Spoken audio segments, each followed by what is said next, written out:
Well, I was finishing up another video and I saw this clip from the Mind the Game pod. I don't know why it's discussed so much in our sport and why it's the all be all of everything. Like, okay, you weren't a great player if you never won a championship. Yeah. It's like, or if you won one, then you can't be in the same conversation with this person. It's like, but that's a great point, because what you're saying is like, no matter what you have, you need more. No matter what. Right. No matter what. It can never end. Yeah, it's I don't know, man. It's just like you sit here and you tell me, you know, Allen Iverson and Charles Barkley and Steve Nash, you know, our wasn't unbelievable. Like, oh, they can't be talked about or discussed with these guys just because this guy won one ring or won two rings or won, like, it's just weird to me. It's like saying Peyton Manning can't be in the same room with Brady or Mahomes because he only has one ring. They don't never discuss that in these circles. In this fall, man, this is very tough. And this fall, I'm going to take my talents to South Beach. I want to be able to win championships, and I feel like I can compete down there. Okay, like I said in my previous video, LeBron needs to change the podcast from Mind the Game pod to Mind the Narratives pod. Please, if any of you watching are LeBron's fans that watch his spin and buy it, please, I'm going to help you see through this. This is my problem with LeBron. Clearly from day one, I don't think he ever really was extremely driven by championships and winning. Of course he wanted those things, but he was kind of equally attracted to quote-unquote playing the right way, the money, the fame, and of course winning as well. But when the media started bashing him after his 2 flameouts in the Eastern Conference playoffs with the Cavs, he heard all the noise and he said, I need to get myself a ring. And I'm sorry, those of us who are Jordan fans, when you watch Jordan and Kobe and you watch LeBron, sure, sometimes LeBron was more efficient statistically than Kobe, but if you actually watch the game with your own 2 eyes, you can see one player in LeBron who is coasting oftentimes off of a lot of natural size and talent, and 2 players in Jordan and Kobe who are giving it everything they got every possession and living and dying with each win or loss. That's the problem I have with LeBron. There's a huge percentage of the population who think, like you, LeBron, winning in competition isn't the most important thing to them. They love the things that come along with winning, just as much if not more than winning itself. Just embrace that. People that watch the games and love the competitive, hardworking, diving for loose balls players will love Jordan and Kobe because they're the 2 most competitive of the elite players. And of course, LeBron is like more chill and relaxed with his teammates and the media and his fans, whereas Jordan and Kobe could often come across as jerks. So people are going to resonate with one way or another, but just be yourself. People that love social media clips, narratives, whipped left-handed passes to shooters, and stats, they're going to love LeBron. But just embrace that, LeBron. Be who you are. There's nothing wrong with that. Of course, both camps, we think our way of thinking is better. But if that's who you are, be who you are. It drives me crazy how everyone who has studied his career closely can tell he's built mentally a certain way, but then he gets frustrated that people who are built mentally a different way don't like him. Brother, that is who you are. Just be at peace with it, and there's still millions of people who think like you and will love you. And people like me who disagree with you how you think will at least respect your authenticity. I wish he had gotten this advice from a mentor at a young age. I think not only would he have had a better career, but he wouldn't be hated by so many people and he'd be a lot happier. And I want to be clear, I also don't hate him myself. I just firmly believe in the phrase, too much has been given, much is required, and I'm sorry he disappoints me in that regard. Here's what some sports commentators have been saying in the past and present about LeBron and his ring culture. Desk, Stephen A. Smith. Next topic, the tweet heard round the world. LeBron tweeting yesterday to John Clayton. He wanted to know when was the deadline for NFL teams to sign free agents. And man, did that cause a stir. Stephen A., you had a particular problem with it. Go. Well, he came out and he acknowledged later on that he was joking, if I hear correctly. My whole point with LeBron James is that he just needs to be quiet. The NBA had just canceled the first 2 weeks of the season. People, you know, over in excess of $200 million is being lost. People losing their jobs and things of that nature, and here you are joking as usual. I have no problem with them tweeting because players tweet all the time. That's not the issue. It's the fact that he was joking, and it was the timing of his joke that I have a problem with. You need to focus, okay, on getting a deal done, getting a collective bargaining agreement reached, so you can get back on the court and make up to millions upon millions of fans who watched you wet the bed in the fourth quarter. That's what you need to be doing. I don't want to hear anything about football. I don't want to hear anything about anything else. I don't want to care. I want to hear about your sneakers. He's the one with the tattoo, the chosen one. He's the one with the King James.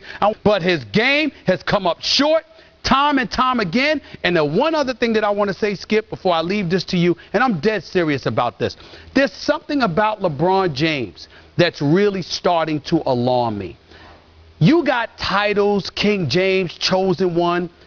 None of the great guys, you know, they shun all of that until they won a championship.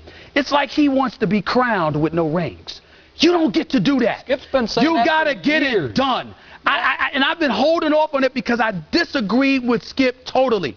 But to lose in the finals the way that he did, and then to come out here with the smile on your face like that, the world is just beautiful. I don't understand it.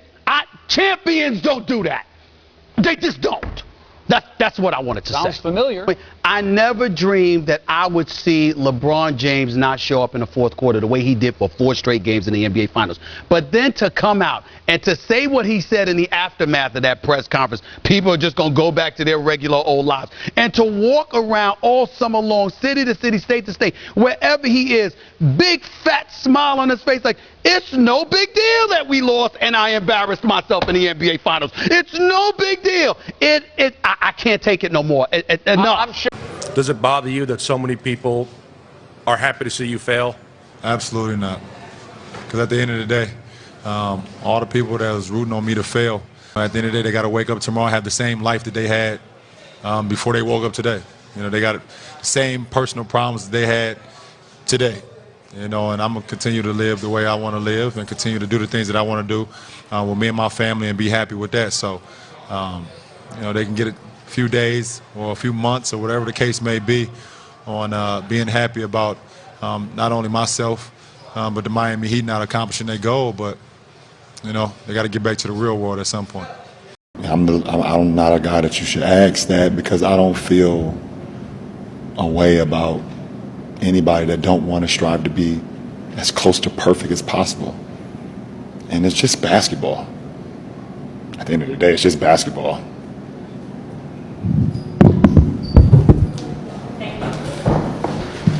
This is the problem right here. Obviously, I don't agree with LeBron's mentality, but I've played a lot of sports and I would say close to half the population feels this way, and that's totally fine. This is what LeBron actually thinks and feels deep down. He's just enjoying the ride and having fun.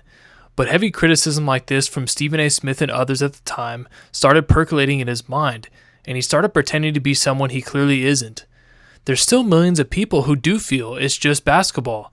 Get your bag and retire. You got $2 billion and a lot of records. Who cares about how many championships you won?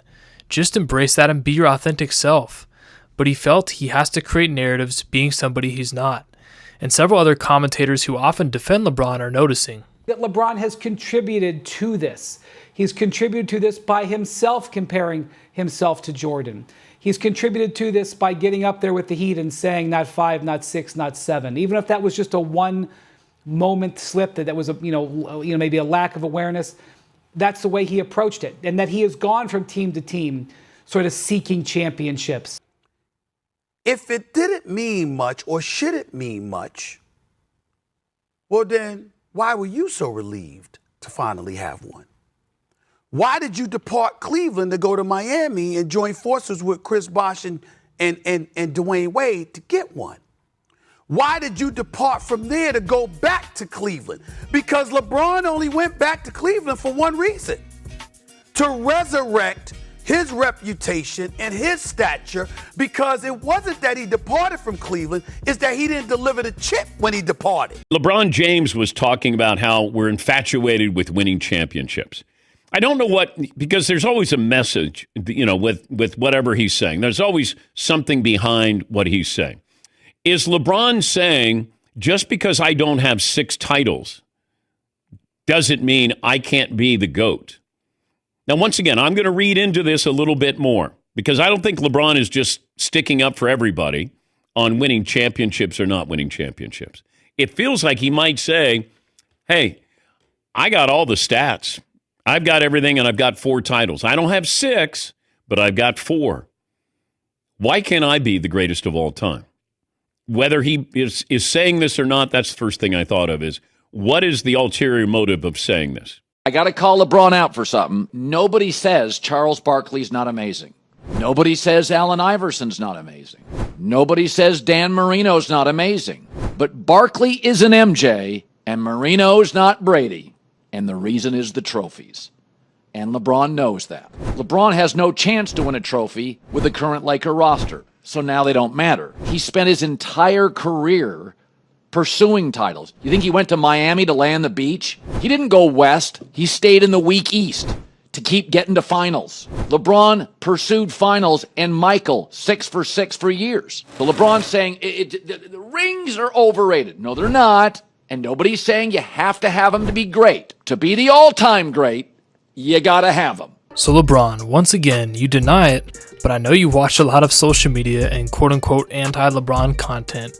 So my advice to you is, just be your authentic self. Just say, I have the records, I had a great career, I had a lot of fun, I won a lot, I'm rich, and just ride off into the sunset at peace and ignore the people telling you to be more competitive, because that's just not who you are. The most vitriolic I've ever seen LeBron get was when Charles Barkley said he don't want to compete. I felt like because deep down that really struck a nerve of truth. If you're a LeBron fan and you made it to the end of this video, thank you for watching. If you've truly realized LeBron's mentality and you identify with it, great. But if you've just woken up and realized you don't, here's 2 mentalities maybe you could get behind. How much harder will you work in this offseason now to get back to the championship? I push myself to exhaustion. Kobe, we thank you for your time. And it's just basketball. At the end of the day, it's just basketball. I hate losing. I mean, it's not even a question. But I have to respect losing, because losing is a part of winning. Yeah. You never just win. You got to lose to win. Losing is going to hurt. Absolutely. To a point where you would look at, how can I do things different? How can I change? How can I make this team better? Before you can look at someone else, you got to look at yourself in the mirror, because that's how things get started. And you got to be willing to change.